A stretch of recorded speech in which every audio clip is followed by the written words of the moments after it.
കർത്താവിൻ വരവിൽ നമ്മെ എടുത്തിടുമ്പോൾ കഷ്ടനഷ്ട ശോധനകൾ മാറിപ്പോയിടും. കർത്താവിന്റെ കരമൊന്ന് തുടച്ചിടുമ്പോൾ കണ്ണുനീരും വേദനയും തീർന്നു പോയിടും. കർത്താവിൻ വരവിൽ നമ്മെ എടുത്തിടുമ്പോൾ കഷ്ടനഷ്ട ശോധനകൾ മാറിപ്പോയിടും. കർത്താവിന്റെ കരമൊന്ന് തുടച്ചിടുമ്പോൾ കണ്ണുനീരും വേദനയും തീർന്നു പോയിടും. ആമേൻ കർത്താവേ വേഗം വരണേ, ആമേൻ കർത്താവേ നിൻ രാജ്യം വരണേ, ആമേൻ കർത്താവേ വേഗം വരണേ, ആമേൻ കർത്താവേ നിൻ രാജ്യം വരണേ. കൂടാരമാകും ഭൗമഭവനം പുഴുവിട്ടു പറന്നു പോകും. കൈപ്പണിയല്ലാത്ത നിത്യഭവനം കർത്താവ് ഒരുക്കുന്നു നമുക്കായി. കൂടാരമാകും ഭൗമഭവനം പുഴുവിട്ടു പറന്നു പോകും. കൈപ്പണിയല്ലാത്ത നിത്യഭവനം കർത്താവ് ഒരുക്കുന്നു നമുക്കായി. ആമേൻ കർത്താവേ വേഗം വരണേ, ആമേൻ കർത്താവേ നിൻ രാജ്യം വരണേ, ആമേൻ കർത്താവേ വേഗം വരണേ, ആമേൻ കർത്താവേ നിൻ രാജ്യം വരണേ. കുഞ്ഞാടിൻ കല്യാണം അടുത്തുവല്ലോ, കാത്തിരിക്കുന്ന വിശുദ്ധരേ, കർത്താവിൻ ഗംഭീരനാദം കേൾക്കുമ്പോൾ കർത്തനോട് കൂടെ പോകുന്ന കുഞ്ഞാടിൻ കല്യാണം അടുത്തുവല്ലോ, കാത്തിരിക്കുന്ന വിശുദ്ധരേ,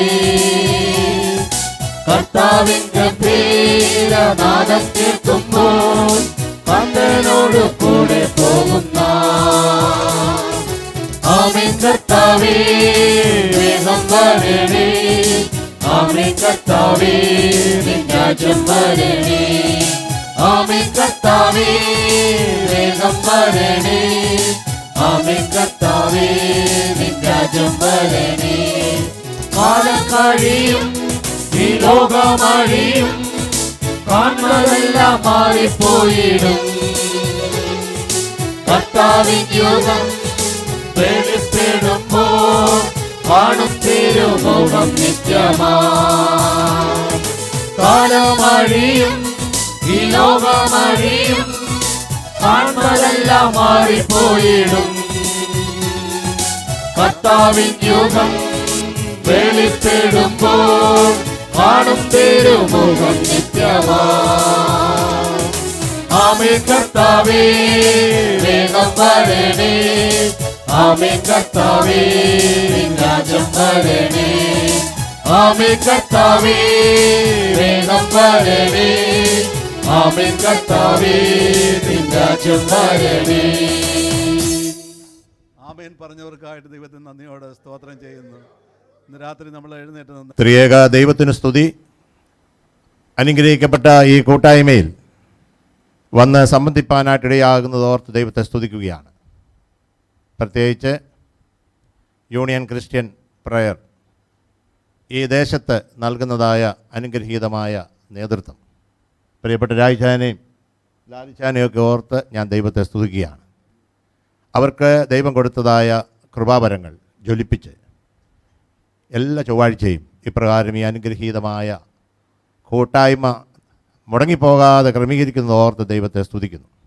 എൻ്റെ ചെറുപ്പകാലഘട്ടത്തിൽ പ്രിയപ്പെട്ട ലാലിച്ചാൻ ഞങ്ങളെ ഈ യുവജന കൂട്ടായ്മയിലും യൂത്ത് റിവൈവൽ മൂവ്മെൻറ്റിലുമൊക്കെ ഞങ്ങൾക്ക് മടിയാണെങ്കിലും പിടിച്ചുകൊണ്ടുപോയി നേതൃത്വമൊക്കെ നൽകി ഇപ്രകാരം നേതൃത്വ പാഠവത്തിലേക്കൊക്കെ വരുവാനായിട്ടൊക്കെ അത് മുഖാന്തരമായി തീർന്നു. എൻ്റെ കൂടെ പഠിച്ചവരും എന്നെ സ്നേഹിക്കുന്നവരുമായ പ്രിയപ്പെട്ടവർക്കൊക്കെ അറിയാം ലാലിച്ചാൻ്റെ ആ നേതൃത്വത്തെ ഓർത്ത് ദൈവത്തെ സ്തുതിക്കുന്നു. ഇന്നും ഈ ആത്മീക മണ്ഡലത്തിൽ ശക്തിയായിട്ട് നിൽക്കുവാൻ ബലപ്പെടുത്തുന്നത് ഓർത്ത് ദൈവത്തെ സ്തുതിക്കുകയാണ്.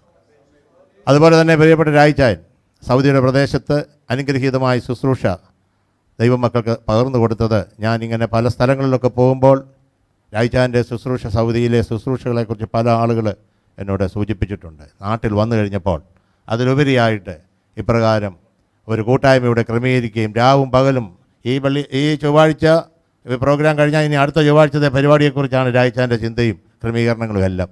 എല്ലാവരെയും സ്നേഹത്തോടെ കൂട്ടിവരുത്തുന്നു. ഈ ആത്മീക ശുശ്രൂഷയ്ക്ക് നേതൃത്വം നൽകുന്നു. ഇന്ന് വിശേഷാൽ ഈ ഓണക്കാലം ഞങ്ങളുടെ പ്രത്യേകിച്ച് മാർത്തോമ സഭാ പ്രതിനിധി മണ്ഡല യോഗം നടക്കുന്ന ഈ ആഴ്ച ഇവിടെ സ്വഭവനത്തിൽ ആയിരിക്കുമ്പോൾ ഈ ദിവസം നമുക്ക് ഒരുമിച്ച് ആയിരിക്കാൻ ദൈവം അവസരം നൽകി. ഇപ്രകാരം ഒരു വചന ശുശ്രൂഷ നിറവേറ്റുവാനായിട്ട് താല്പര്യം പറഞ്ഞപ്പോൾ അത് കൃപയോടുകൂടി സ്വീകരിപ്പാനും ഇടയായി തീർന്നു. എല്ലാം ദൈവനാമ മഹത്വത്തിനായിട്ട് തീരട്ടെ. ഒരു ഓണക്കാലമാണ് ക്കുന്നത്. മാർത്തോമാ സുവിശേഷ പ്രസംഗ സംഘത്തിൻ്റെ ചുമതലയിൽ ടിബറ്റൻ ബോർഡ് മുതൽ കന്യാകുമാരി വരെ ദീർഘമായ യാത്രകളും അനേക സംസ്ഥാനങ്ങൾ, വിവിധ ജാതി മതസ്ഥരായ ആളുകൾ, ഭിന്ന മതത്തിൽപ്പെട്ടതായ ആളുകളോട് സുവിശേഷം കമ്മ്യൂണിക്കേറ്റ് ചെയ്യുമ്പോൾ ആരാണ് ദൈവം, എന്താണ് ക്രിസ്തീയ ആധ്യാത്മികത, യേശു കർത്താവ് ആരാണ് എന്ന് വ്യക്തമാക്കി കൊടുക്കുമ്പോൾ അതിനേറ്റവും സഹായകരമായൊരു വേദഭാഗമാണ് നമ്മൾ ഇന്നിവിടെ വായിച്ചത്. പൗലോസ് അപ്പോസ്തലൻ അഥേനായിലെ അരയോപക കുന്നിൽ നടത്തിയതായ പ്രസംഗം. ആ പ്രത്യേക കോണ്ടസ്റ്റിൽ ആരാണ് ദൈവം, ആരാണ് യേശു കർത്താവ്, എന്താണ് നമ്മുടെ ദൗത്യം എന്നുള്ളതിനെക്കുറിച്ച് വളരെ വ്യക്തതയോടെ അവിടെ പ്രതിപാദിക്കുകയാണ്. ലൂക്കോസ് ചരിത്രകാരനാണ് അപ്പോസ്തല പ്രവൃത്തികൾ എഴുതിയിരിക്കുന്നത്. അപ്പോസ്തല പ്രവൃത്തികളുടെ രചന നമ്മൾ വായിക്കുന്നതായ സന്ദർഭത്തിലെ ആദിമ സഭയുടെ ചരിത്രം വളരെ മനോഹരമായിട്ട് രേഖപ്പെടുത്തിയിരിക്കുകയാണ്. സഭയുടെ ജനനം, സഭയുടെ വളർച്ച, സഭയുടെ ദൗത്യ നിർവഹണം, 30 വർഷം കാലഘട്ടത്തിലെ ഒരു സഭാ ചരിത്രമാണ് അപ്പോസ്തല പ്രവൃത്തികളിലൂടെ ലൂക്കോസ് രേഖപ്പെടുത്തിയിരിക്കുന്നത്. അതുകൊണ്ട് ഈ പുസ്തകത്തെ വളരെ ഗൗരവമായിട്ട് നമ്മൾ എടുത്തെങ്കിൽ മാത്രമേ ആദിമസഭ എങ്ങനെയാണ് പ്രതികൂലങ്ങളെയും പ്രതിസന്ധികളെയും അഭിമുഖീകരിച്ചത് എന്ന് നമുക്ക് കാണുവാനായിട്ട് കഴിയുകയുള്ളൂ.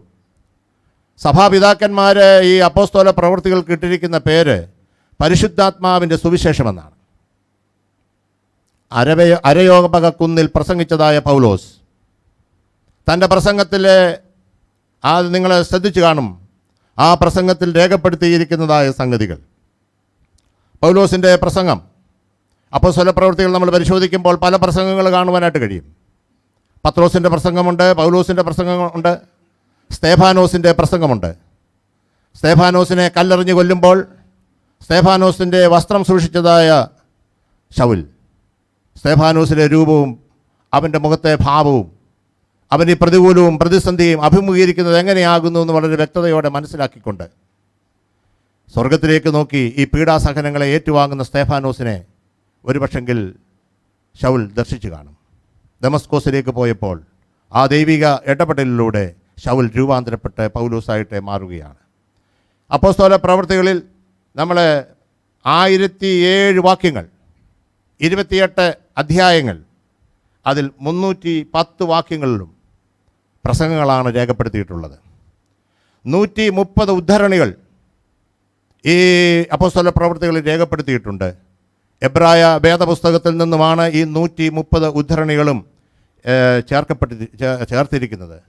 കാരണം ചരിത്രത്തെ വിവിധ രീതിയിൽ എഴുതിയതായ ആളുകളുണ്ട്. ചരിത്ര രചന നമ്മൾ പരിശോധിക്കുമ്പോൾ BC 5-ാം നൂറ്റാണ്ടിലെ യവന ചരിത്രകാരനായ ഹെരോഡോസിനെ കുറിച്ചും 4-ാം നൂറ്റാണ്ടിലെ പ്ലേറ്റോയും പോളിബസും ഒക്കെ തയ്യാറാക്കിയതായ ചരിത്രങ്ങൾ അത് ദൈവത്തിൻ്റെ പ്രവർത്തനത്തെക്കുറിച്ച് വ്യത്യസ്തമായ രീതിയിൽ അവിടെ ആലേഖനം ചെയ്തിട്ടുണ്ട്. ഒരുപക്ഷെങ്കിൽ അവരുടെ ചരിത്രങ്ങൾ നമ്മൾ വായിക്കുമ്പോൾ ചരിത്രം എല്ലാം വിധിയാണ്, ദൈവത്തിൻ്റെ പ്രവർത്തനത്തിനായിട്ട് വിട്ടുകൊടുത്തിരിക്കുന്ന രീതിയിൽ എഴുതപ്പെട്ടിരിക്കുന്നതായ ചരിത്രത്തെ നമുക്ക് കാണാനായിട്ട് കഴിയും. പിന്നീടുള്ള കാലഘട്ടം നമ്മൾ പരിശോധിക്കുമ്പോൾ ഹൈമാർമനെ, ടൈക്കെ മുതലായ ചരിത്രകാരന്മാർ എഴുതിയിരിക്കുന്നത് ഈ ലോകത്തിലെ ചരിത്രമെന്ന് പറയുന്നത് ദൈവത്തിൻ്റെ ശക്തിയും പിശാചിൻ്റെ ശക്തിയും സാത്താന്യ ശക്തിയും തമ്മിലുള്ളതായ ഏറ്റുമുട്ടലും അതിൻ്റെ വടംവലിയാണ് ചരിത്രമെന്ന് രേഖപ്പെടുത്തിയിട്ടുണ്ട്.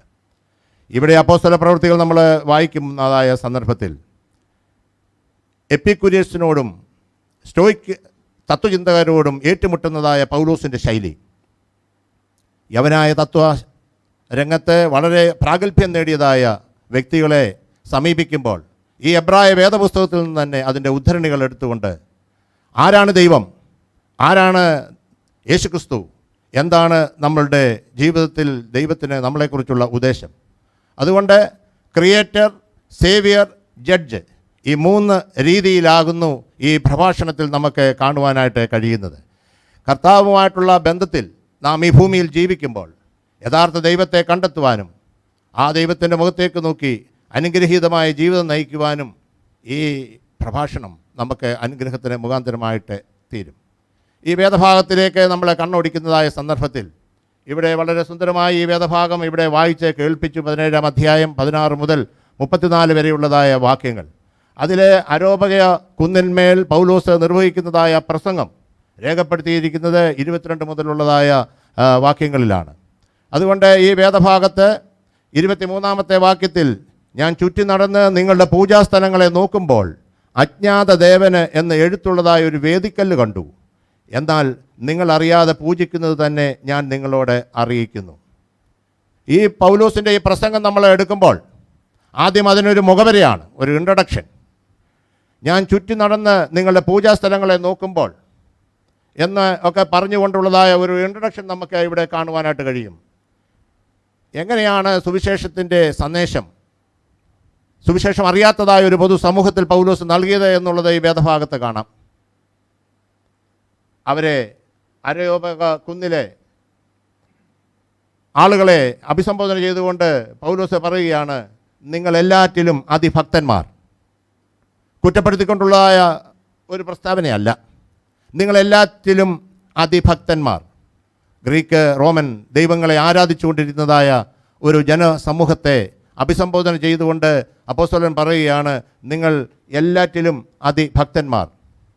ആ ഇൻട്രഡക്ഷന് ശേഷം അപ്പോസ്തലൻ പറയുകയാണ്, അജ്ഞാത ദേവൻ എന്ന പരാമർശം, അൺനോൺ ഗോഡ്.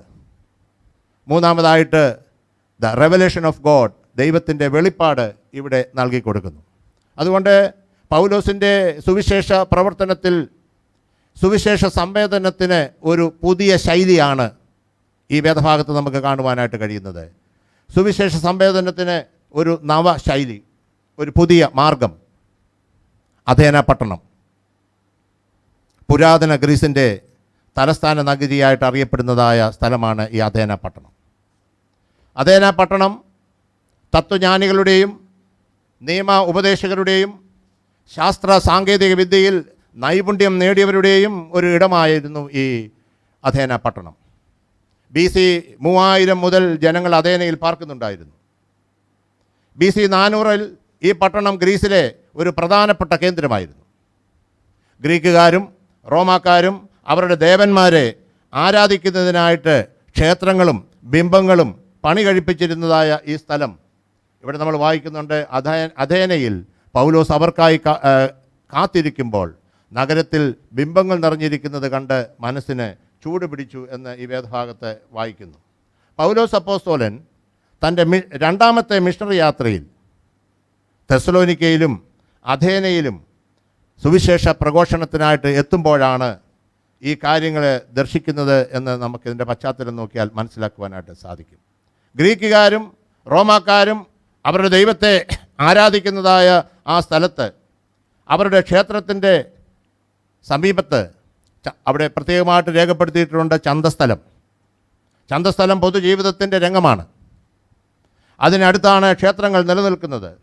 അതിനോട് ചേർന്ന് ധാരാളം തുറസായ സ്ഥലങ്ങളുണ്ട്. പൗലോസ് അപ്പോസ്തലൻ യഹൂദന്മാരുടെ പള്ളികളിൽ പ്രസംഗിച്ചു, അതുപോലെ തന്നെ ചന്തസ്ഥലത്ത് പ്രസംഗിച്ചതായിട്ട് ഈ വേദഭാഗത്ത് നമുക്ക് കാണുവാനായിട്ട് കഴിയും. സാധാരണ ആളുകളല്ല പ്രസംഗം കേൾക്കുവാനായിട്ട് വരുന്നത്. എപ്പിക്കുരിയറും സ്റ്റോയിക്കറും എന്ന് ഈ വേദഭാഗത്ത് ഇവിടെ രേഖപ്പെടുത്തിയിട്ടുണ്ട്. ആരാണ് എപ്പിക്കുരിയർ? എപ്പിക്കുറസ് എന്ന തത്വ ചിന്തകൻ്റെ സിദ്ധാന്തങ്ങൾ പിൻപറ്റിയിട്ടുള്ളതായ ആളുകളാണ് എപ്പിക്കുരിയൻസ്. അവരെ സംബന്ധിച്ചിടത്തോളം ജീവിതം സുഖഭോഗങ്ങൾ ആസ്വദിച്ചുകൊണ്ട് മുൻപോട്ട് കൊണ്ടുപോകാനായിട്ട് നേതൃത്വം കൊടുത്തിട്ടുള്ളതായ ആളുകളാണ്. ദുഃഖമകറ്റി എല്ലായ്പ്പോഴും മാനസിക സന്തോഷം കൈവരിക്കണമെന്നാണ് ഈ സിദ്ധാന്തം പഠിപ്പിച്ചുകൊണ്ടിരുന്നത്. അതുകൊണ്ട് മനഃശാന്തി കൈവരിക്കുവാനായിട്ട് അവർ ഉപദേശിച്ചിരുന്നത് നാളെ നാം മരിക്കുവാനുള്ളവരാണ്. അതുകൊണ്ട് ഇന്ന് തിന്നുക, കുടിക്കുക, സന്തോഷം അനുഭവിക്കുക. Eat, drink, B Maria, four tomorrow we dye. ഈ എപ്പിക്യൂരിയൻ ചിന്താഗതിയിൽ ഈ പ്രപഞ്ചമെന്ന് പറയുന്നത് അണുവിൻ്റെ സംയോജന തലമാണ്, സാധ്യതകളുടെ കൂമ്പാരമാണ്. അതുകൊണ്ട് ഈ രീതിയിലുള്ള പ്ലഷർ നൽകുന്നതായ സന്ദേശത്തെ പഠിപ്പിച്ചതായ ആ തത്വജ്ഞാനത്തിൽ വിശ്വസിച്ചിരുന്ന ഒരു കൂട്ടർ ആ വശത്തുണ്ട്. മറ്റൊരു കൂട്ടർ സ്റ്റോയിക്കറാണ്. അവരുടെ പഠിപ്പിക്കുക സിത്യത്തിലെ സെനോയുടെ തത്വശാസ്ത്രമാണ് സ്റ്റോയിക്കർ അവലംബിച്ചിട്ടുള്ളത്. അവർ പറയുന്നത് ഈ പ്രപഞ്ചത്തിന് ജീവനുണ്ട്, ഇഷ്ടാനിഷ്ടങ്ങളില്ലാതെ ആത്മസംയമനം പാലിച്ചുകൊണ്ട് ജീവിക്കണം. അതുകൊണ്ട് എല്ലാ വസ്തുക്കളും ഈശ്വരനിലും ഈശ്വരൻ എല്ലാ വസ്തുക്കളിലും ഉണ്ട് എന്ന് പഠിപ്പിച്ചിട്ടായ സ്റ്റോയിക്കർ. അതുകൊണ്ട് ഈ പ്രപഞ്ചത്തിന് ജീവനുണ്ട്. ഈ പ്രപഞ്ചവുമായിട്ടുള്ള ബന്ധത്തിലാണ് ഈ ജീവൻ നിലനിൽക്കുന്നത്, അതിൻ്റെ സാധ്യതകളുമെന്ന് ഈ സ്റ്റോയിക്കർ പഠിപ്പിക്കുന്നുണ്ട്. ഇങ്ങനെ പ്രകൃതി പദ്ധതി അനുസരിച്ച് ജീവിക്കുവാൻ പഠിപ്പിച്ചതായ സ്റ്റോയിക്കറും ആനന്ദം മാത്രം അന്വേഷിച്ച് നടക്കുന്നതായ എപ്പിക്യൂരിയരുടെയും നടുവിലാണ് പൗലോസ് അപ്പോസ്തലൻ ഈ പ്രസംഗം നിർവഹിക്കുന്നത് എന്നുള്ളത് ഇതിൻ്റെ പശ്ചാത്തലം നോക്കിയാൽ നമുക്ക് മനസ്സിലാക്കുവാനായിട്ട് കഴിയും. അതുകൊണ്ടാണ് ഈ ഒരു പുതിയ ശൈലി പൗലോസ് അപ്പോസ്തലൻ എന്ത് പറയുവാൻ പോകുന്നു എന്നുള്ളതിനെ കുറിച്ച് നമ്മൾ ചിന്തിക്കുമ്പോൾ, അതേന നഗരത്തിലെ ബിംബങ്ങൾ നിറഞ്ഞിരിക്കുന്നത് കണ്ട് പൗലോസിൻ്റെ മനസ്സിനെ ചൂടുപിടിച്ചുവെന്നാണ് 16-ാമത്തെ വാക്യം. പൗലോസ് എന്ത് പറയാൻ പോകുന്നുവെന്ന് അവർ ആകാംക്ഷയോടെ കാത്തിരിക്കുകയാണ്. അവിടെ വായിക്കുന്നത് ഈ വിടുവായൻ എന്ത് പറയാൻ പോകുന്നു, 18-ാമത്തെ വാക്യം. അവർ പിറുപിറുത്തു. മറ്റു ചിലർ ഇവൻ യേശുവിനെയും പുനരുത്ഥാനത്തെയും പറ്റി പ്രസംഗിക്കുന്നത് കൊണ്ട് ഇവൻ മറ്റേതോ ദേവനെക്കുറിച്ച് പറയുവാനായിട്ട് വന്നിരിക്കുന്നു എന്ന് മുൻവിധിയോടെ കാണുന്നതായ ഒരു കൂട്ടം ആളുകളെയും നമുക്കവിടെ കാണുവാനായിട്ട് കഴിയും. നീ അപൂർവ കാര്യങ്ങൾ ഞങ്ങളുടെ ചെവിയിൽ കടത്തുന്നുവല്ലോ, 21-ാമത്തെ വാക്യം. അതെന്ത് എന്നറിയുവാൻ ഞങ്ങൾ ആഗ്രഹിക്കുന്നു എന്ന് പറഞ്ഞു. നീ എന്തോ കാര്യങ്ങൾ പറയുവാനായിട്ട് ആഗ്രഹിക്കുന്നുവല്ലോ, അതെന്താണ്? ആകാംക്ഷയോടെ കാത്തിരിക്കുന്നതായ ഒരു സമൂഹത്തെ നമുക്കവിടെ കാണുവാനായിട്ട് കഴിയും. അതുകൊണ്ട് ഈ അഥേന പട്ടണത്തിൽ ഈ അരയോപക കുന്നിൽ പൗലോസ് പ്രസംഗിക്കുന്നതായ ഈ പ്രസംഗം, ആ പ്രസംഗത്തിന് ഒരു കോണ്ടസ്റ്റ് പൗലോസ് ഒരുക്കുന്നുണ്ട്. അരയോപക കുന്നിൽ സുവിശേഷ സംവേദനത്തിനായിട്ട് ഒരു നവശൈലിയിലാണ് പൗലോസ് പ്രസംഗിക്കുന്നത്. എപ്പോഴും കർത്താവിനെ നമ്മൾ പ്രസൻറ്റ് ചെയ്യുമ്പോൾ, കർത്താവിനെ നമ്മൾ നൽകിക്കൊടുക്കുമ്പോൾ ഏതൊരു സമൂഹത്തിൻ്റെയും വേദനകളെ, ഏതൊരു സമൂഹം എങ്ങനെയായിരിക്കുന്നു എന്നുള്ളതിനെക്കുറിച്ച് ഉൾക്കൊണ്ടുകൊണ്ട് നമ്മൾ നിർവഹിക്കുമ്പോൾ ഏറ്റവും സംഗതമായ ശുശ്രൂഷകളായിത്തീരും. മനുഷ്യൻ്റെ വേദനകളിൽ താതാത്മ്യപ്പെടുന്നതായൊരു ദൈവം. ഇവിടെ ഞാൻ വന്നപ്പോൾ മധ്യസ്ഥ പ്രാർത്ഥന ആരംഭിച്ചു. അനേകം വിഷയങ്ങൾ രായിച്ചാന് ഈ വിഷയത്തിലേക്ക് ഉൾപ്പെടുത്തി. ഓരോ ആളുകളുടെ പ്രത്യേകമായ ആവശ്യങ്ങളാണ്. അവരുടെ ആവശ്യങ്ങളോട് കൂട്ടായ്മ കാണിക്കുന്നതായ ഒരു വിശ്വാസ സമൂഹം ഒരുമിച്ച് പ്രാർത്ഥിക്കുമ്പോൾ ദൈവത്തിന് പ്രവർത്തിപ്പാനായിട്ടുള്ള അവസരം ലഭിക്കും. അതുകൊണ്ട് consideration of the contest is very important. നാം എവിടെയാണ് സുവിശേഷം പ്രസംഗിക്കുന്നത്, നാം എവിടെയാണ് ആരാധിക്കുന്നത്, ആ ജനത്തിൻ്റെ ആവശ്യം എന്താകുന്നു, സന്ദർഭത്തിൻ്റെ ആവശ്യം അറിഞ്ഞ് സംസാരിക്കുന്ന പൗലോസിനെ നമുക്ക് ഈ വേദഭാഗത്ത് കാണുവാനായിട്ട് കഴിയും. പൗലോസ് അപ്പോസ്തലൻ ചുറ്റുപാട് നോക്കിയിട്ട് പറയുകയാണ്, അജ്ഞാത ദേവന് എന്ന് എഴുതിയതായ ഒരു വേദിക്കല്ല്, അൺനോൺ ഗോഡ് എന്നെഴുതിയതായ ഒരു വേദിക്കല്ല്, ജനങ്ങളുടെ വിശ്വാസത്തിൻ്റെ തീഷ്ണതയും മനസ്സിൽ വെച്ചുകൊണ്ട് ഈ അജ്ഞാത ദേവനിൽ നിന്നും പൗലോസ് തൻ്റെ പ്രസംഗം ആരംഭിക്കുകയാണ്. Connecting the gospel to the context of the people. വിഗ്രഹാരാധനയും ക്ഷേത്രങ്ങളും നിലനിന്നൊരു സമൂഹത്തിൽ അജ്ഞാത ദേവൻ എന്നുള്ളതായ ആ ചിഹ്നം എടുത്തുകൊണ്ട് പൗലോസ് അപ്പോസ്തലൻ പ്രസംഗിക്കുന്നു. ആരാണ് ഈ അജ്ഞാത ദേവൻ? ഗ്രീക്കുകാരെ സംബന്ധിച്ചിടത്തോളം ഈ ഗ്രീക്കുകാർ ഏതെങ്കിലും ദേവനെ ആരാധിക്കാനായിട്ട് ഓരോ ദേവനും പ്രത്യേകമായിട്ടുള്ള സ്റ്റാച്യു ഉണ്ട്. ഗ്രീക്ക് ഏതെങ്കിലും ദേവനെ ഇനിയും ആരാധിക്കാനായിട്ട് വിട്ടുപോയിട്ടുണ്ടെങ്കിൽ ആ അപകടം ഒഴിവാക്കാനായിട്ട് അങ്ങനെയുള്ള ദേവന്മാരെ ആരാധിക്കാനായിട്ട് ഒരു പ്രത്യേക യാഗപീഠം പണിതിരുന്നു. ഒത്തിരി ദേവന്മാരെ ആരാധിക്കുന്നതായ പശ്ചാത്തലത്തിൽ ഇനിയും ഏതെങ്കിലും ദേവന്മാരുണ്ടോ, അങ്ങനെ ഏതെങ്കിലും ദേവനെ വിട്ടുപോയിട്ടുണ്ടെങ്കിൽ അങ്ങനെയുള്ളൊരു ദേവനെ കൂടെ ആരാധിക്കാനായിട്ട് മാറ്റിയിട്ടിരുന്നതായ ഒരു യാഗപീഠം. അങ്ങനെയുള്ളതായ ഈ യാഗപീഠമാണ് ഈ വേദിക്കല്ല്. ഈ അജ്ഞാത ദേവൻ എന്ന് എഴുതിയിരിക്കുന്നതായ ഈ വേദിക്കല്ല് അജ്ഞാത ദേവനെ ഉയർത്തി കാണിച്ചുകൊണ്ട് പൗലോസ് അപ്പോസ്തലൻ പ്രസംഗിക്കുകയാണ്. മതബഹുലതയിൽ അധിഷ്ഠിതമായ നമ്മുടെ സമൂഹത്തിൽ നാം ജീവിക്കുമ്പോൾ ഇപ്രകാരമുള്ളതായ ഉദാഹരണങ്ങളിലൂടെ ദൈവം എന്താണ് സംസാരിക്കുന്നത് എന്ന് കാണിച്ചു കൊടുക്കുവാനായിട്ട് നമുക്ക് സാധിക്കണം. അതേന പുരുഷന്മാരെ, നിങ്ങൾ അതിഭക്തന്മാർ. അവരുടെ മതതീഷ്ണതയെ ഗ്രഹിച്ചുകൊണ്ട് അപ്പോസ്തലൻ പ്രസംഗിക്കുകയാണ്. വിഗ്രഹാരാധികളായ അധേനക്കാരോട് ജീവനുള്ളതായ ദൈവത്തെക്കുറിച്ച് പൗലോസ് പ്രസംഗിക്കുന്നു. ഈ അജ്ഞാത ദേവനെ എടുത്തു കാണിച്ചുകൊണ്ട് ഞാൻ പ്രസംഗിക്കുന്നതായ ആ വ്യക്തി, ആ ജീവനുള്ള ദൈവത്തിൻ്റെ 7 വ്യത്യസ്തമായ ഗുണങ്ങളാണ് ഈ പ്രസംഗത്തിൻ്റെ ഉള്ളടക്കം. ആരാണ് ഈ അജ്ഞാത ദേവൻ? ആരാണ് ദൈവം? ദൈവത്തിൻ്റെ പ്രവർത്തനം എന്താണ് എന്നുള്ളതിനെക്കുറിച്ചുള്ളതായ 7 കാര്യങ്ങളാണ് 22 മുതൽ 31 വരെയുള്ള വാക്യങ്ങളിൽ രേഖപ്പെടുത്തിയിട്ടുള്ളത്. ഒന്നാമതായിട്ട് ഗോഡ് ഈസ് ക്രിയേറ്റർ. 24-ാമത്തെ വാക്യം നമ്മളെ വായിക്കുന്നത്, ലോകവും അതിലുള്ളതൊക്കെയും ഉണ്ടാക്കിയ ദൈവം, ലോകവും അതിലുള്ളതൊക്കെയും ഉണ്ടാക്കിയ ദൈവം സ്വർഗത്തിനും ഭൂമിക്കും നാഥനാകൊണ്ട് കൈപ്പണിയായ ക്ഷേത്രത്തിൽ വാസം ചെയ്യുന്നില്ല. സൃഷ്ടികർത്താവാണ് ദൈവം. സൃഷ്ടാവിൻ്റെ മഹത്വവും വിഗ്രഹാരാധനയുടെ ചാബല്യവുമാണ് ഈ പ്രസംഗത്തിൻ്റെ സാരാംശം. അതുകൊണ്ട് ദൈവം സൃഷ്ടാവാണ്. ദൈവത്തിൻ്റെ ആ സൃഷ്ടിയെക്കുറിച്ചാണ് അപ്പോസ്തലൻ ഒന്നാമതായിട്ട് പറയുന്നത്. ഗ്രീക്കുകാർ പദാർത്ഥങ്ങൾ അഥവാ ദ്രവ്യം നിത്യമായത് ആണെന്ന് കരുതി വിശ്വസിച്ചിരുന്നതായ ആളുകളാണ്. അതിനെ ഖണ്ഡിച്ചുകൊണ്ടാണ് പൗലോസ് അപ്പോസ്തലൻ പറയുന്നത്, ദൈവമാണ് എല്ലാം സൃഷ്ടിച്ചത്, ദൈവമാണ് എല്ലാം ഉണ്ടാക്കിയത്, ലോകവും അതിലുള്ളതൊക്കെയും ഉണ്ടാക്കിയ ദൈവം സ്വർഗത്തിനും ഭൂമിക്കും നാഥനാണ്. ഇന്നിവിടെ വായിച്ച വേദഭാഗങ്ങളിലൊക്കെ പ്രതിഫലിക്കുന്ന ആ ദൈവത്തിൻ്റെ സൃഷ്ടി പദ്ധതിയെക്കുറിച്ച്. ആകാശം ദൈവത്തിൻ്റെ മഹത്വത്തെ വർണ്ണിക്കുന്നു. ആകാശവിധാനവൻ്റെ കൈവേലയെ പ്രസിദ്ധമാക്കുന്നു. നമ്മെ മെനഞ്ഞുണ്ടാക്കിയവനായ ദൈവം, അനുദിന ജീവിതത്തിൽ നമ്മോട് കൂടെയിരിക്കുന്ന ദൈവം. കാലത്തിൻ്റെ സൂര്യൻ അസ്തമിച്ചു, അന്ധകാരം ഭൂമുഖത്തെ മൂടി. നാം ദൈവത്തിൻ്റെ സന്നിധിയിൽ ദൈവത്തെ ആരാധിപ്പാനായിട്ട് വന്നിരിക്കുന്നു. ഭൂമിയും അതിൻ്റെ പൂർണ്ണതയും ഭൂതലവും അതിൻ്റെ നിവാസികളും യഹോവയ്ക്ക് ഉള്ളതാകുന്നു. സൃഷ്ടികർത്താവായ ദൈവം, ഗോഡ് ഈസ് അവർ ക്രിയേറ്റർ. രണ്ടാമതായിട്ട് ഈ പ്രസംഗത്തിൽ സൂചിപ്പിച്ചിരിക്കുന്നത് 25-ാമത്തെ വാക്യമാണ്. 25-ാമത്തിൽ, താൻ എല്ലാവർക്കും ജീവനും ശ്വാസവും സകലവും കൊടുക്കുന്നവനാകയാൽ ദൈവം, ഗോഡ് ഈസ് സോവറിൻ, അവൻ പരമാധികാരിയാണ്. ആകാശവും ഭൂമിയും സൃഷ്ടിച്ച ദൈവം എല്ലാറ്റിൻ്റെയും ഉടയവനും അവൻ പരിപാലകനും അധികാരിയുമാണ്. മനുഷ്യൻ്റെ മേൽ അധികാരമുള്ള ദൈവം, പ്രകൃതിയുടെ മേൽ അധികാരമുള്ള ദൈവം, പ്രകൃതി ശക്തികളുടെ മേൽ അധികാരമുള്ള ദൈവം. അതുകൊണ്ടാണ് ദൈവപുത്രൻ്റെ ശബ്ദം, കാറ്റേ അടങ്ങുക, കടലേ ശാന്തമാകുക. പ്രകൃതിയുടെ മേലും മനുഷ്യൻ്റെ മേലും അധികാരമുള്ളതായ സർവശക്തനായ ദൈവം, ദൈവം പരമാധികാരിയാണ്. God is sovereign.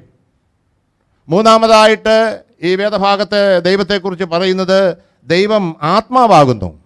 God is spirit. 25-ാമത്തെ വാക്യം.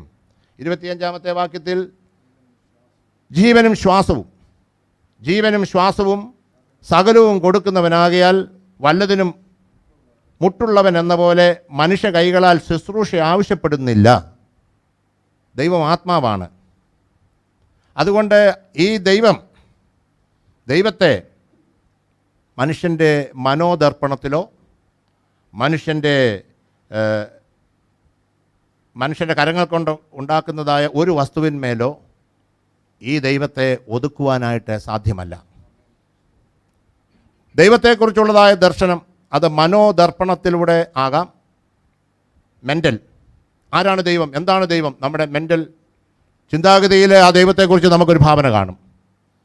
അതുപോലെ തന്നെ മെറ്റൽ, ലോഹദർപ്പണം. ഒരു ലോകദർപ്പണത്തിലോ ഒരു മനോദർപ്പണത്തിലോ ഈ ദൈവത്തെ ഒതുക്കുവാനായിട്ട് ആർക്കും കഴിയുകയില്ല.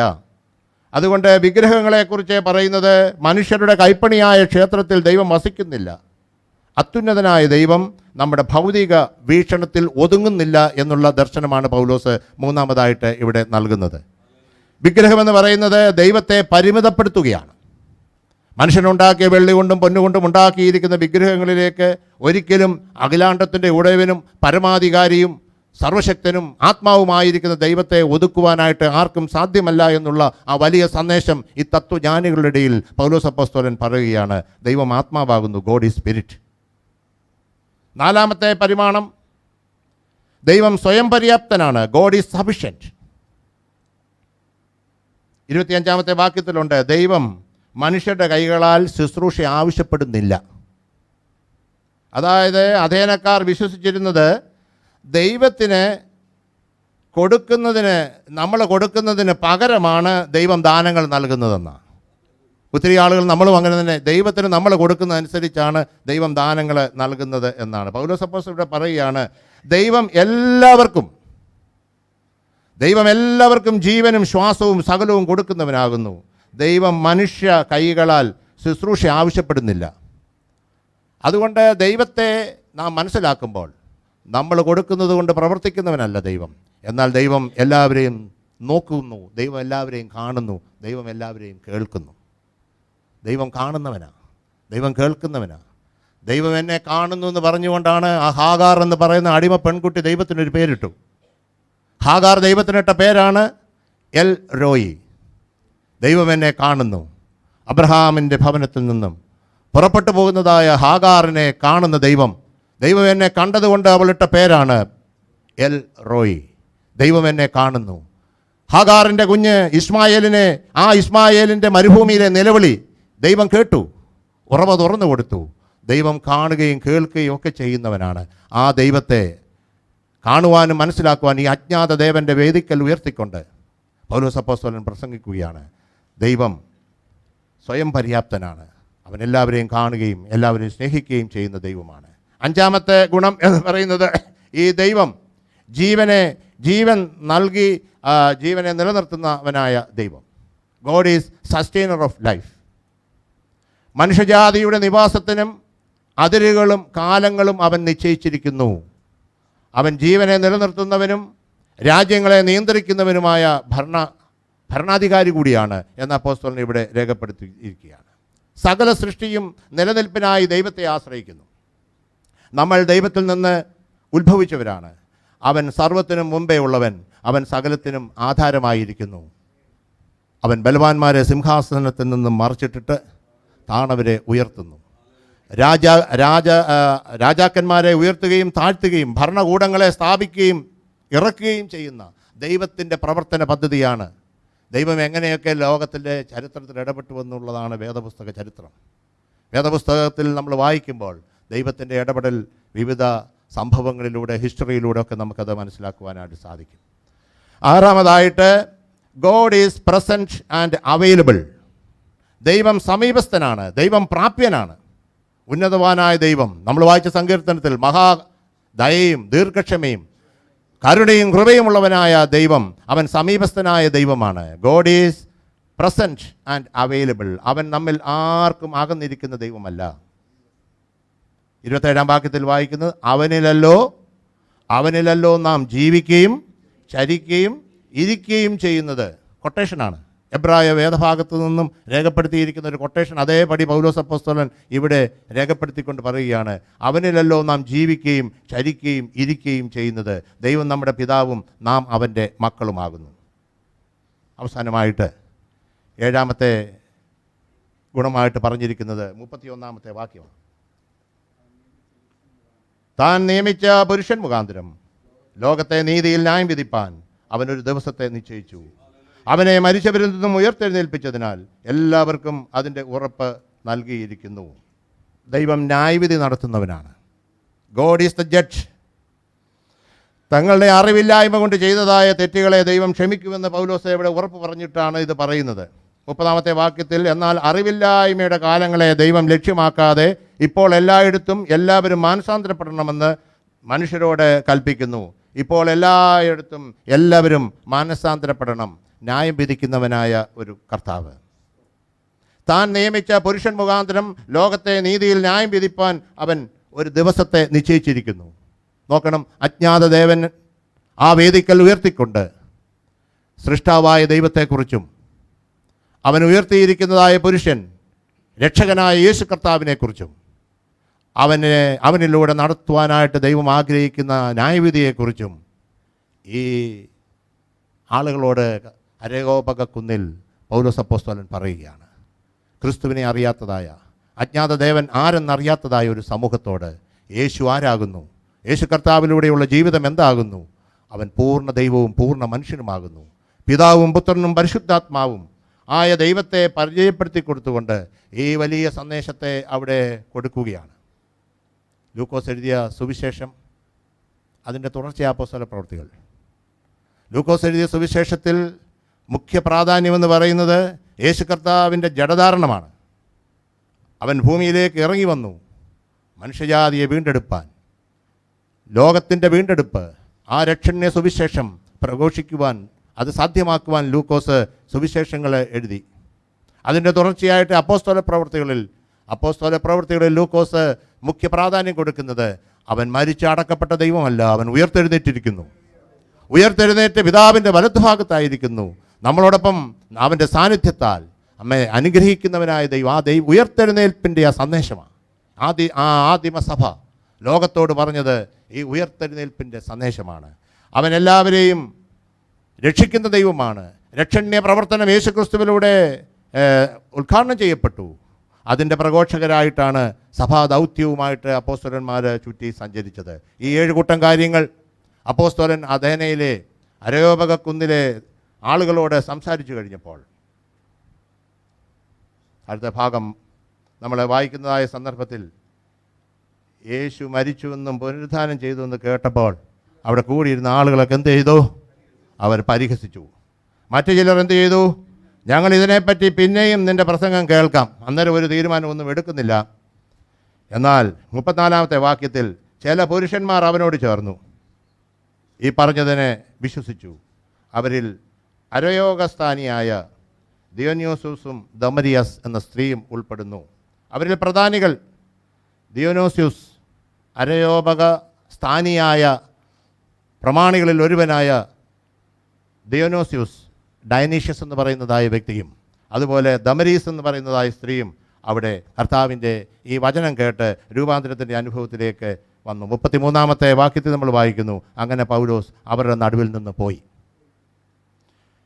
എന്നെ കേൾക്കുന്ന ദൈവമക്കളെ, യേശു ക്രിസ്തുവിലൂടെയുള്ളതായ രക്ഷണ്യ സുവിശേഷത്തെ ദൈവം നമുക്ക് നൽകി. അവനെ സ്വന്തം രക്ഷകനായിട്ട് നമ്മൾ സ്വീകരിച്ചിരിക്കുന്നു. നാം ഈ ഭൂമിയിൽ ജീവിക്കുമ്പോൾ കർത്താവിൻ്റെ സാക്ഷികളായിട്ട് നമ്മുടെ ജീവിതം ക്രിസ്തു കേന്ദ്രീകൃതമായി മുൻപോട്ട് നയിപ്പാനാണ് ദൈവം നമ്മളെ വിളിച്ചിരിക്കുന്നത്. അനുഭവിക്കുന്നതായ ഈ ദൈവകൃപ മറ്റുള്ളവരോട് പറഞ്ഞു കൊടുക്കുവാൻ, വ്യത്യസ്ത മതവിഭാഗങ്ങൾ തിങ്ങി വസിക്കുന്നതായ ലോകത്ത് ഈ സുവിശേഷത്തിൻ്റെ വാഹകരായിട്ട് തീരുവാൻ ദൈവം നമ്മളെ ആക്കിയിരിക്കുക. ഇതെങ്ങനെ കമ്മ്യൂണിക്കേറ്റ് ചെയ്യും? നാം പറയുന്നതായ ക്രിസ്തുവിനെ അനുഭവിച്ചറിയുവാനായിട്ട് മറ്റുള്ളവർക്ക് ഇടയായി തീരുന്നതായ ഒരു സാക്ഷ്യ ജീവിതം നമ്മൾ ഈ ഭൂമിയിൽ നൽകിക്കൊടുക്കേണ്ടത് വളരെ ആവശ്യമാണ്. യേശു കർത്താവ് പറഞ്ഞു, സകല ജാതികളെയും ശിഷ്യരാക്കിക്കൊള്ളുക. ഇതാണ് ദൈവം നമുക്ക് നൽകിയതായ നിയോഗം. ക്രിസ്തുവിൽ നിലനിൽക്കുന്നതായ ഒരു ജീവിതം, ഒരിക്കൽ ക്രിസ്തുവിനെ കണ്ടവർ, ആ മാനസാന്തരത്തിലേക്ക് പ്രവേശിച്ചവർ, അതിൽ നിലനിൽക്കുവാനായിട്ട് യേശു കർത്താവ് പറഞ്ഞു, നിങ്ങൾ മാനസാന്തരപ്പെടണം. മാനസാന്തരപ്പെടാഞ്ഞാൽ നിങ്ങളെല്ലാവരും അങ്ങനെ തന്നെ നശിച്ചു പോകും. അതുകൊണ്ട് അനുദിന ജീവിതത്തിലൊരു മാനസാന്തരത്തിൻ്റെ അനുഭവത്തിൽ ഈ പിതാവാം ദൈവത്തെ രുചിച്ചറിഞ്ഞ് അവൻ്റെ കൃപയിൽ ശരണപ്പെട്ട് മുൻപോട്ട് പോകുവാൻ ദൈവം നമ്മളെ വിളിച്ചിരിക്കുന്നു, വേർതിരിച്ചിരിക്കുന്നു. ദൈവത്തിൻ്റെ കൃപയാണ് ദൈവം നമ്മളെ ആക്കിയിരിക്കുന്നത്. അതുകൊണ്ട് ആ കൃപ ദൈവം നമുക്ക് സൗജന്യമായിട്ട് നൽകിയിരിക്കുന്നത്. നിങ്ങളുമൊക്കെ രക്ഷിക്കപ്പെട്ടിരിക്കുന്നത് ദൈവത്തിൻ്റെ കൃപയാല, not on our merits but on his grace. ആ ദൈവത്തിൻ്റെ കൃപയുള്ളത് കൊണ്ട് ആ കൃപയിലാണ് ക്രിസ്തീയ ജീവിതം.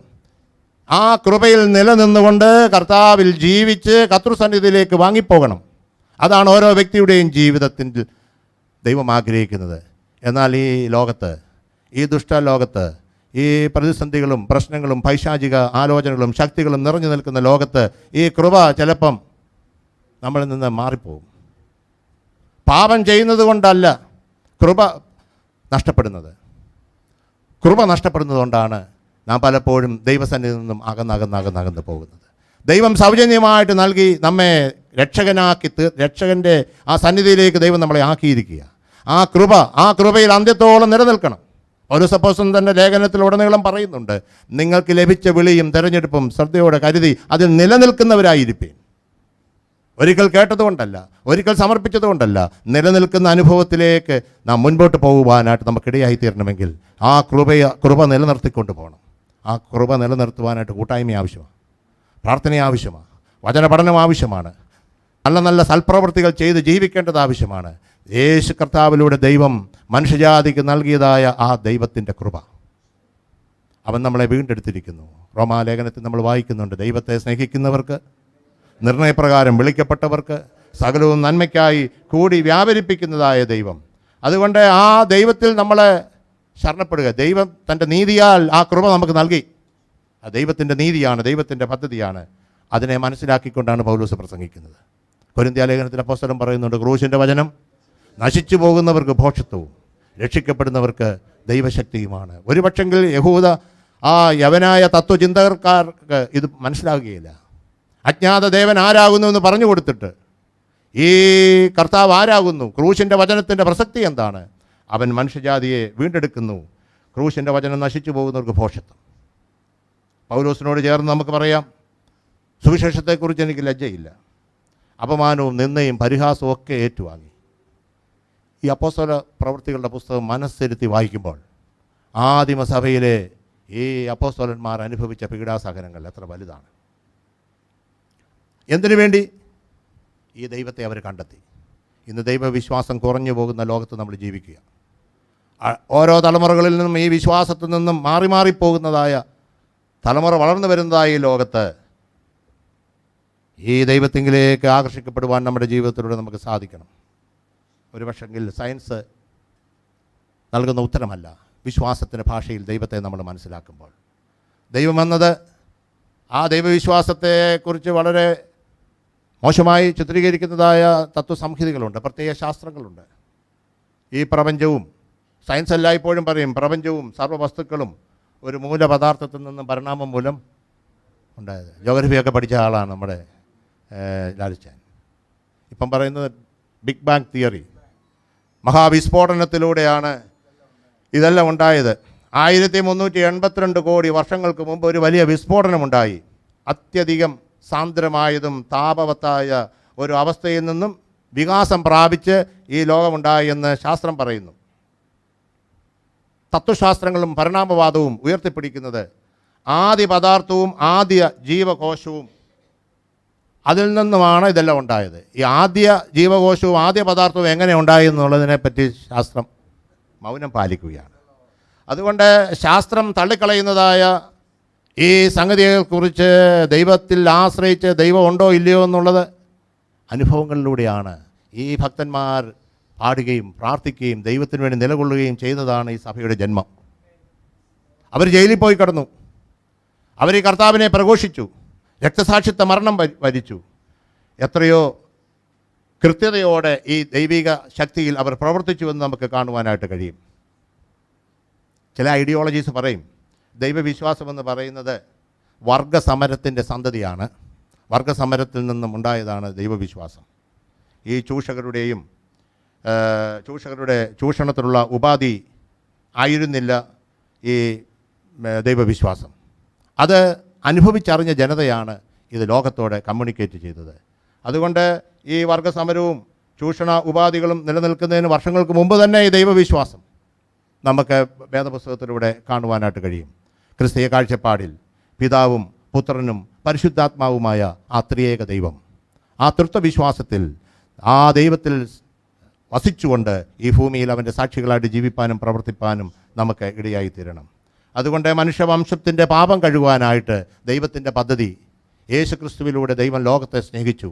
ആ സ്നേഹത്തിൻ്റെ അനുഭവത്തെ ഈ ലോകത്തിന് നൽകിക്കൊണ്ട് ദൈവം സ്നേഹിച്ച ആ സ്നേഹത്തെ ഉൾക്കൊണ്ടുകൊണ്ട് നമുക്ക് ജീവിക്കുവാനും പ്രവർത്തിക്കുവാനും ഇടയായിത്തീരണം. ഈ കർത്താവിനെ നമ്മുടെ ജീവിതത്തിൽ നമ്മൾ രുചിച്ചറിയുന്നവരായിട്ടിരിക്കണം. ആ രുചിച്ചറിഞ്ഞെങ്കിൽ മാത്രമേ ഈ ക്രിസ്തീയ ജീവിതത്തിൽ നമുക്ക് നിലനിൽക്കുവാനായിട്ട് സാധിക്കുകയുള്ളൂ. 34-ാം സങ്കീർത്തനത്തിൽ നമ്മൾ വായിക്കുന്നു, ദൈവത്തിൽ പ്രശംസിക്കുകയും ആശ്രയിക്കുകയും ചെയ്യുക. ഞാൻ യഹോവയെ എല്ലാ കാലത്തും വാഴ്ത്തും, ഞാൻ യഹോവയെ എല്ലാ കാലത്തും വാഴ്ത്തും, അവൻ്റെ സ്തുതി എപ്പോഴും എൻ്റെ നാവിന്മേൽ ഇരിക്കും. സകല ഭയത്തിൽ നിന്നും നമ്മെ വിടുവിക്കുന്നവനായ ദൈവം, സകല കഷ്ടതകളിൽ നിന്നും നമ്മെ രക്ഷിക്കുന്നവനായ ദൈവം, ഹൃദയം നുറുങ്ങിയവർക്ക് യഹോവ സമീപസ്ഥനായിരിക്കുന്നു, മനസ്സ് തകർന്നവരെ രക്ഷിക്കുന്നവനായ ദൈവം. ഹൃദയം നുറുങ്ങിയവർക്കും മനസ്സ് തകർന്നവർക്കും ഭയത്തിൽ കഴിയുന്നവർക്കും കഷ്ടതയിൽ കഴിയുന്നവർക്കും ഒരു ദൈവം വെളിപ്പെട്ടിരിക്കുന്നു. ഈ അജ്ഞാത ദേവനിൽ നിന്നും ഈ സർവശക്തനായ ദൈവം തൻ്റെ പുത്രനിലൂടെ ദൈവം ലോകത്തെ സ്നേഹിച്ചു എന്നുള്ള സന്ദേശമാണ് അഥേനക്കാർക്ക് പൗലോസ് നൽകുന്നത്. അവങ്കിലേക്ക് നോക്കിയവർ പ്രകാശിതരായി, അവരുടെ മുഖം ലജ്ജിച്ചു പോയതുമില്ല. പ്രവാചക പുസ്തകങ്ങളിൽ ദൈവത്തെക്കുറിച്ച് നമ്മൾ വായിക്കുമ്പോൾ യെശയ്യാ പ്രവാചകൻ പറയുന്നത് യഹോവ നിത്യദൈവം, ഭൂമിയുടെ അറുതികളെ സൃഷ്ടിച്ചവൻ തന്നെ. അവൻ ക്ഷീണിക്കുന്നില്ല, തളർന്നു പോകുന്നില്ല. അവൻ്റെ ബുദ്ധി അപ്രമേയമത്രേ. അവൻ ക്ഷീണിച്ചിരിക്കുന്നവന് ശക്തി നൽകുന്നു, ബലമില്ലാത്തവന് ബലം വർദ്ധിപ്പിച്ച് കൊടുക്കുന്നു. He will not grow tired or weary. He gives strength to the weary and increase the power of the weak. ബലഹീനനെ ശക്തീകരിക്കുന്നവനായ ദൈവം. എത്രയോ അനുഭവങ്ങൾ ഇവിടെ ഇരിക്കുന്നവർക്ക് പറയുവാനായിട്ട് കഴിയും. ഒരു കാലത്ത് ലോകത്തിലെ ഏറ്റവും ശക്തനായ ഒരു മനുഷ്യനെന്നറിയപ്പെട്ടിരുന്ന വ്യക്തിയായിരുന്നു അമേരിക്കയിലെ weightlifter Paul Anderson. Paul Anderson 1956 ഓസ്ട്രേലിയയിലെ മെൽബണിൽ നടന്നതായ ഒളിമ്പിക്സിൽ ലോക റെക്കോർഡ് സ്ഥാപിച്ചുകൊണ്ട് സ്വർണ്ണ കിരീടം കരസ്ഥമാക്കിയ വ്യക്തിയാണ്. അദ്ദേഹം ആ ഒളിമ്പിക്സ് മത്സരത്തിൽ പങ്കെടുക്കുവാനായിട്ട് അദ്ദേഹത്തിൻ്റെ ടൈം നിശ്ചയിക്കപ്പെട്ടതായ ദിവസം, അതിൻ്റെ തലേ ദിവസം ചെവിയിൽ അതികഠിനമായ ആന്തരികമായ അണുബാധ, 103 ഡിഗ്രി പനി. ഈ ഒരു പ്രത്യേക പശ്ചാത്തലത്തിൽ അദ്ദേഹം മത്സരിക്കുകയാണ്. ആദ്യത്തെ 2 മത്സരങ്ങളിലും അദ്ദേഹം പരാജയപ്പെട്ടു പോയി. മുൻനിര താരങ്ങളെ അദ്ദേഹത്തെ തോൽപ്പിക്കുവാനായിട്ട് അദ്ദേഹത്തിന് വലിയ സങ്കടമായി, വേദനയായി. കാരണം ഈ ഒളിമ്പിക്സിലെ അവസാനത്തെ മത്സരമാണ് അദ്ദേഹത്തിൻ്റെ. ഇനി ഒരു അവസരം അദ്ദേഹത്തിന് ഇപ്രകാരം മത്സരിക്കുവാനായിട്ട് ലഭിക്കുകയില്ല. അദ്ദേഹം സ്വന്തം ശക്തി എല്ലാം ഉപേക്ഷിച്ചു. അദ്ദേഹം എഴുതിയിരിക്കുകയാണ്, ഞാൻ എൻ്റെ സ്വന്തം ശക്തി ഉപേക്ഷിച്ച് അധിക ശക്തിക്കായിട്ട് എന്നെ സൃഷ്ടിച്ച എൻ്റെ പരിപാലകനായ ആ ദൈവത്തിൻ്റെ മുഖത്തേക്ക് ഞാൻ നോക്കി വിളിച്ചു. ഞാൻ മുട്ടിന്മേൽ നിന്നുകൊണ്ട് ഞാൻ പ്രാർത്ഥിച്ചു. അദ്ദേഹം പിന്നീട് പറഞ്ഞത്, അതൊരു വിലപേശലായിരുന്നില്ല, എനിക്ക് ദൈവത്തിൻ്റെ സഹായം ആവശ്യമായിരുന്നു, അത്യാവശ്യമായിരുന്നു.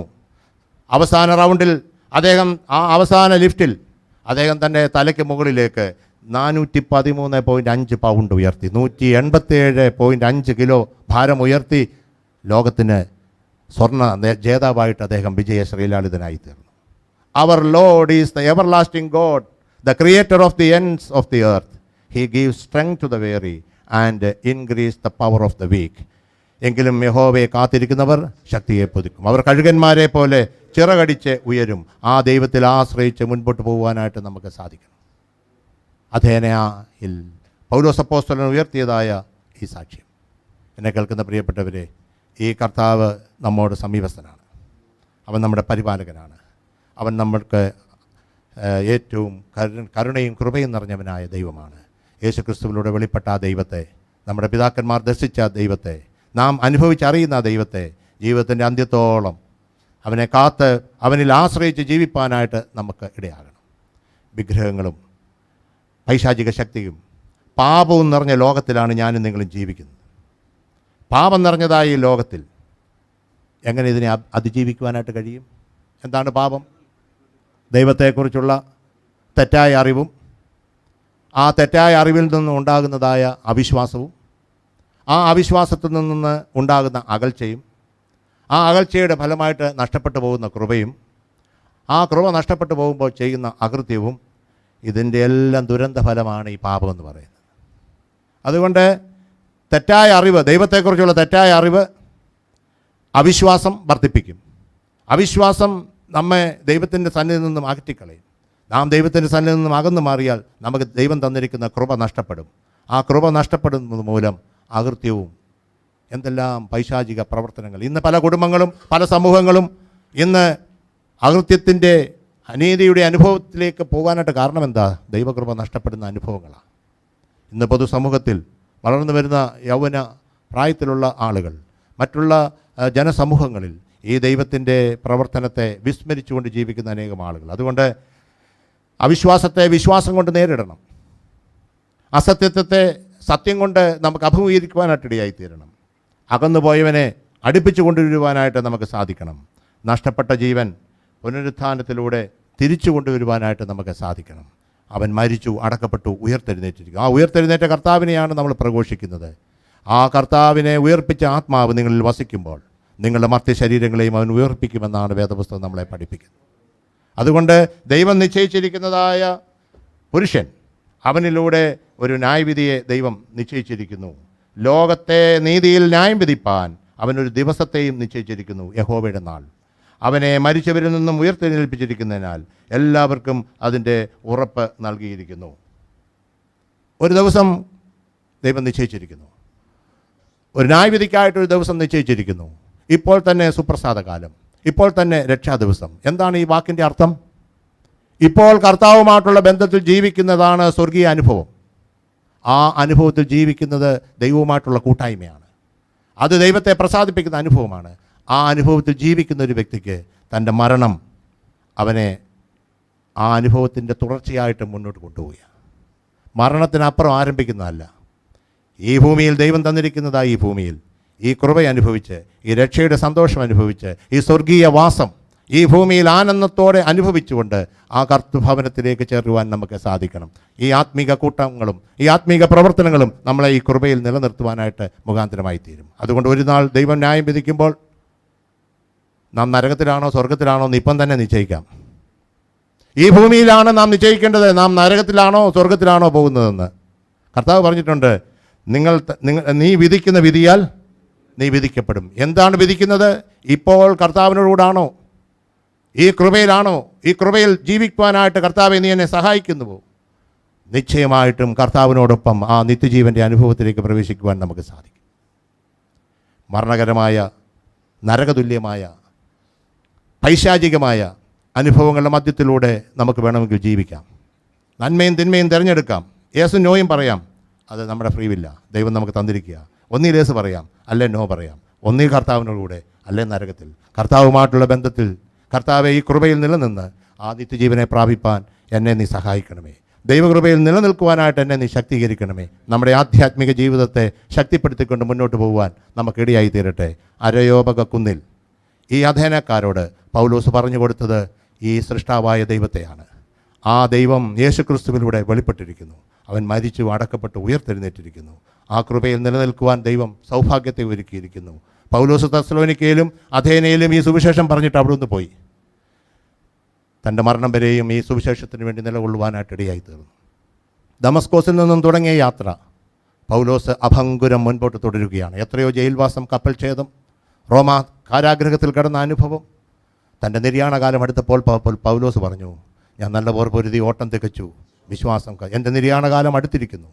ഈ വിശ്വാസത്തിന് വേണ്ടി നിലകൊണ്ട പൗലോസ് അപ്പോസ്തലൻ്റെ ആ ഉത്തമ സഹപ്രവർത്തകനായ ലൂക്കോസാണ് ഈ അപ്പോസ്തല പ്രവർത്തികൾ എഴുതിയത്. പത്രോസ് അപ്പോസ്തലൻ്റെ ഉത്തമ സുഹൃത്തായിരുന്ന മർക്കോസും സുവിശേഷം എഴുതിയിട്ടുണ്ട്.